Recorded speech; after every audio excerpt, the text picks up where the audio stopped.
Alors, on va parler de technique de ski un petit peu et surtout, vous allez essayer de voir ce qui fait la différence entre Lou et les autres. Là, on est dans la montée principale, donc la montée principale d'Anterselva. Tout le monde arrive en même temps. Et dans cette montée, Lou va faire une différence et je vous laisse la regarder et me dire si vous, avec votre œil pas forcément de fondeur, vous voyez quelque chose.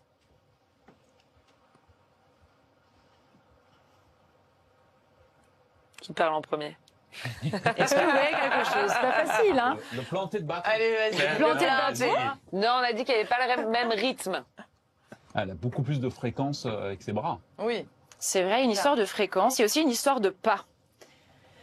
La différence, en fait, que Lou fait régulièrement, c'est quelqu'un de très puissant, c'est qu'elle est capable, en fait, d'emmener un pas de vitesse, ce qu'on appelle dans le jargon un pas de vitesse, dans des portions de montée parce qu'elle est très puissante. Là, par exemple, Lou, on appelle ça le pas de 1. Elle va pousser, donc je vais montrer à la caméra, elle arrive à pousser, en fait, à faire une poussée de bâton à chaque fois qu'elle part sur son ski. Donc, en fait, elle arrive à garder sa vitesse comme ça, parce que en fait, elle accumule le planté de bâton justement avec sa poussée de ski. Et les autres, en fait, elles passent directement en pas de montée. Donc le pas de montée, c'est un pas qu'on fait quand la portion est plus raide. Donc ça marche aussi, c'est quand même quelque chose d'efficace. Mais en fait, elles entretiennent moins la vitesse. Donc le pas de montée, c'est comme ça. C'est on plante son bâton en même temps qu'on pose son ski. Vous voyez la différence? Les autres sont comme ça.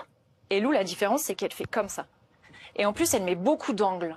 Donc là, je vais vous trouver une image où... Comme si c'était du plat finalement en fait. C'est ça, elle n'a pas de vitesse. Et les autres n'ont pas la capacité Lou, elle de est le très faire. forte parce que en fait, elle met à chaque fois, elle appuie fort sur son ski, elle va pousser, elle met la pression et comme ça, elle entretient énormément sa vitesse. Et les autres, direct, on voit une Dorothée Avireur qui était en symétrique pareil. Direct là, elle a repassé le pas de montée. Les autres aussi. Et là, Lou, elle continue, elle appuie fort, elle pousse, elle pousse, elle pousse. Et petit à petit, on les voit s'éloigner. Et voilà. Et Lou, à la relance, c'est déjà 2 secondes par rapport aux autres de gagner. Et c'est là vraiment que Lou va être très très forte sur ses jeux et que Lou, elle est incroyable. Je pense que c'est, en tout cas visuellement et en termes de force et de puissance, pour moi, Lou, c'est une ref au niveau mondial, quoi. Et du coup, la puissance, c'est plus dans les jambes que dans les bras? Ou c'est Les vraiment deux. un combo des deux et c'est ce qu'elle a de plus que les autres ou pas forcément? Pour moi, elle est très forte des jambes. Parce que vraiment, faut être forte des jambes, mais il faut quand même arriver. Les gars y arrivent, les garçons, franchement, ils arrivent à tenir ses pas. C'est vraiment. Je me souviens d'un Norvégien, Einar Bjørndalen, il s'appliquait à tout le temps faire du symétrique.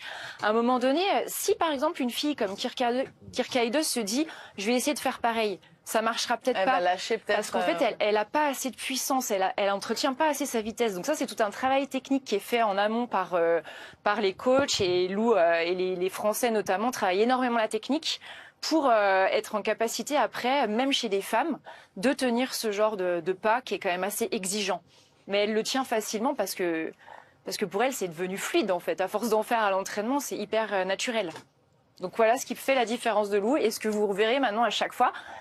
Pas de 2, donc pas de vitesse, non pas de 1. On pousse à chaque fois, pas de 1 et pas de 2, on fait 2 pas de ski sur une poussée de bâton.